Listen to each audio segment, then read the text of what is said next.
Eso que falta, el noticioso postmatutino prevespertino de FM La Tribu que te deja con ganas.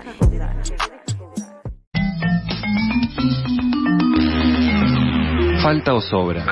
Análisis ecofeminista para una economía patriarcal. Falta o sobra. Falta o sobra.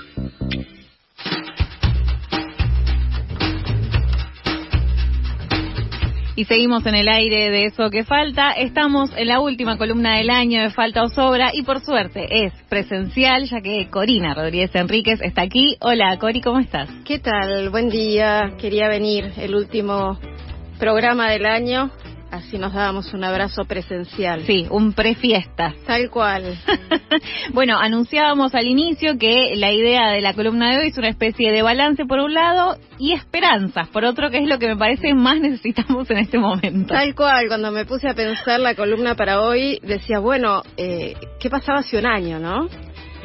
Acababa de asumir el nuevo gobierno y yo me acuerdo que yo hice esa última columna también y que cerré diciendo, nos espera un año de recesión y represión. Dicho y hecho, te diría. Yo creo que me podría dedicar a la astrología, ¿no? Porque un bingo, sucedió... hiciste una apuesta a algo para... la próxima. Efectivamente, ¿no? Tuvimos represión, sobre todo al comienzo del año. Sí.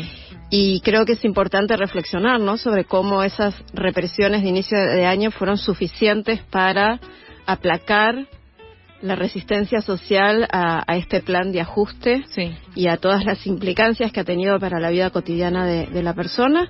Y eso puede ser una reflexión con la que comencemos el año que viene. Sí, de hecho, el martes hicimos una entrevista a un compañero de la Comisión Provincial por la Memoria por un informe que sacaron respecto de la represión en manifestaciones sociales, así que es como un poco también el balance general que podemos hacer. Exacto, igual las acciones y las resistencias siguen existiendo. Esta semana tuvimos ese episodio en Orán que habla de que, bueno, hay algo allí latente y hay un ánimo de seguir reprimiendo, ¿no? Sí.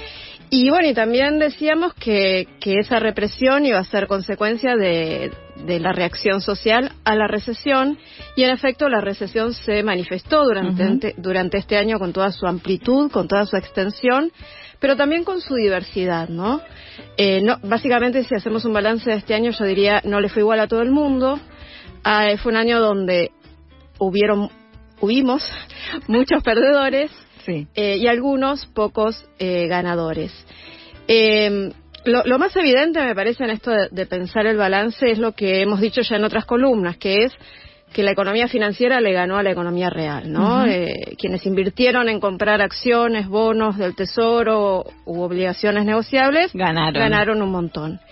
Y quienes invirtieron en comprar una máquina, dependiendo del sector, hoy deben estar pensando en cómo la pagan, cómo la devuelven o cómo la venden. Sí. A la economía real le fue mal, pero no le fue igual a todo el mundo. Hay sectores que también festejan en la economía real este año. La energía, que está en algún sentido viviendo una fiesta gracias a la inversión pública de muchos años previos. Le fue bien, le está yendo bien y le va a seguir yendo bien a la minería, al agronegocio, en menor medida, pero también a las empresas tecnológicas. Y hay otros sectores en la economía real que en efecto desesperan, ¿no? Muchos sectores de la industria, o varios sectores de la industria, la construcción, las pequeñas y medianas empresas, que muchas veces son prestadoras o proveedoras de estos grandes entramados industriales que hoy están enfrentando uno de los límites de este proyecto. Yo creo que la industria hoy enfrenta dos desafíos principales. Uno es la competencia con las importaciones, que yo creo que eso se va a ir ampliando. Sí, se va a empezar a notar dentro de un par de meses, Exactamente, porque la apertura se fue dando gradualmente, y la presunción es que se va a profundizar. Y por otro lado, la baja del consumo, que sí es algo que sucedió muy fuertemente este año y que tal vez es uno de los indicadores más contundentes de lo mal que le fue a la economía real, a la vida cotidiana de la mayoría de las personas. La baja en el consumo es uno de los datos más impactantes de la recesión y es bastante generalizado. Recién se atenúa en el último tramo del año y se recupera solo para consumos más suntuosos, que son los que consumen aquellos sectores que ganaron, ¿no? Claro, en breve seguramente empecemos a escuchar los análisis de los consumos respecto de la Navidad del año pasado y la de esta, y me parece que ahí también nos va a dar como un poco el panorama de esto que estás diciendo. Exactamente, y este deterioro del consumo está asociado a otro de los rasgos que me parece centrales para hacer este balance de lo que fue mal este año, que tiene que ver con el deterioro de los ingresos, ¿no? Que han tenido un deterioro muy sustantivo a principios de año como consecuencia de la devaluación y el consecuente incremento de los precios, y que se han ido recuperando lentamente y de manera también muy heterogénea a partir de la desaceleración de la inflación, pero que persisten en niveles de deterioro mayores a la comparación con un año atrás. O sea, hoy la enorme mayoría de las personas estamos en términos peor de ingresos, que el año pasado. Peor que en esta misma fecha del año pasado. Ha habido, sí, algunas acciones del gobierno, por ejemplo, el sostenimiento del poder adquisitivo de las transferencias asistenciales, la UH, la tarjeta alimentar. Ha habido alguna recuperación más en el segundo semestre del ingreso en algunos sectores del empleo privado registrado, pero hubo un deterioro sustantivo del ingreso en el empleo público, en el empleo no registrado y por cuenta propia, en el ingreso de las trabajadoras de casas particulares y, sin duda, en el poder adquisitivo de las jubilaciones, una de las principales variables de ajuste de este modelo. La columna pasada, Noemí hablaba de el deterioro y la decadencia de la clase media, ¿no? Entonces hay una clase media empobrecida y hay un aumento de la pobreza, que de nuevo aumentó mucho en el primer semestre, aumentó muchísimo, aumentó a niveles escandalosos en el primer semestre, y que seguramente en la medición del segundo semestre va a tener una mejora, es decir, una reducción como consecuencia de la desaceleración de los precios, pero que seguramente nos ubique en niveles similares a los de hace un año atrás. O sea, en términos sociales ha sido un año de deterioro, de pérdida, de estancamiento. Estamos la mayoría peores que entonces. Y para ir cerrando un poco el balance, el correlato de lo que pasa con los ingresos es lo que pasa en el mercado laboral. Salió esta semana y seguramente lo han dialogado con los expertos que tienen en la materia. Salieron los últimos indicadores del mercado laboral. Y básicamente, si los leemos en conjunto, lo que allí se dice es que el desempleo aumenta poco, en la comparación interanual, pero que lo que aumenta sobre todo es el empleo no registrado, el empleo por cuenta propia, y aumenta el subempleo demandante, es decir, gente que tiene empleo, pero que busca más empleos, trabajar más horas o tener otro empleo para compensar ingresos, exactamente. Y también es interesante, en los datos de empleo se nota la profundización de las brechas de género. Las mujeres, porque en parte estamos sobre representadas en esta población, en la población que trabaja por cuenta propia, que trabaja en empleos no formales, que trabaja menos tiempo, estamos o hemos tenido un deterioro mayor que el de los varones. Creo que ya se pueden descartar esas hipótesis de la recuperación en B o del pedo de buzo. No hay ningún síntoma de eso. Y el panorama para el año que viene es un panorama incierto, ¿no? Yo creo que la principal debilidad o fragilidad de este programa es financiera. Es un plan económico que va a enfrentar el año que viene enormes vencimientos de deuda en dólares, y que va a tener una gran necesidad de dólares, y que está en algún sentido, yo supongo, que muchos funcionarios del gobierno, incluido el presidente y sus hermanas, se van a arrodillar frente al árbol de Navidad a rogarle al FMI, Fondo ¿no? Monetario Internacional y al amigo Trump que les tire algún hueso. Yo creo que va a haber una profundización de los impactos en el empleo, con muy lenta recuperación en algunos sectores de actividad, y que entonces lo que vamos a tener es una profundización de la desigualdad en los ingresos, en la calidad de los empleos, en el consumo, en el acceso a consumo. y que está como la bomba de tiempo latente, ¿no? Esta idea de que está la precariedad financiera de este modelo, cuya principal victoria, que ha sido la desaceleración de la inflación, está tan atada a lo que pasa en términos financieros y cambiarios, que la sensación sigue siendo que en cualquier momento esto puede estallar. Claro. Pero bueno, dijimos que había esperanza, entonces quiero levantar el ánimo en estos últimos minutitos para contarles que, bueno, en este mar de desazón, primero nos tenemos que felicitar entre todos por haber sobrevivido este año. Sí, primero. No ha sido para nada fácil esa tarea y haber sobrevivido con cierto nivel de salud mental.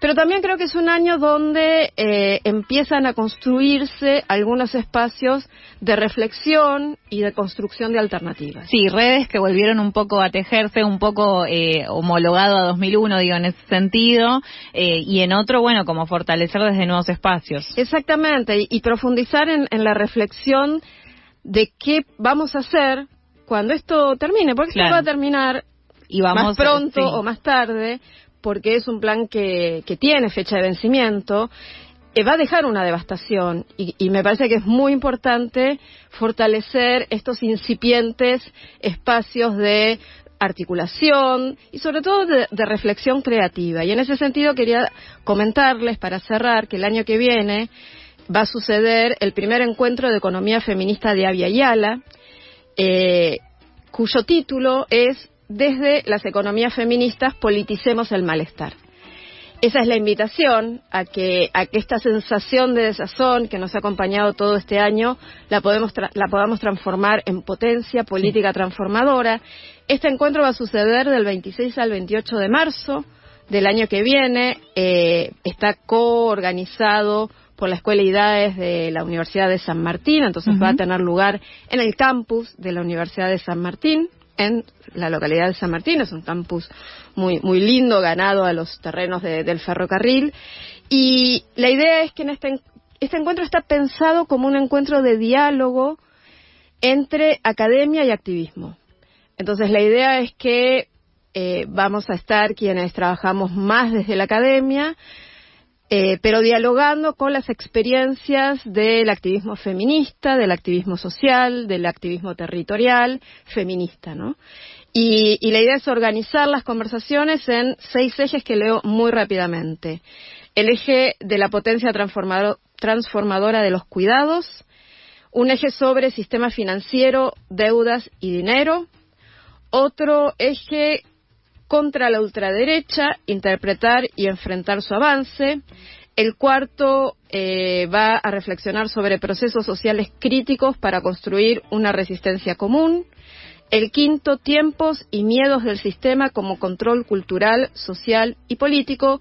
Y un último eje que se va a juntar para reflexionar y compartir expresiones artísticas culturales desde las economías feministas.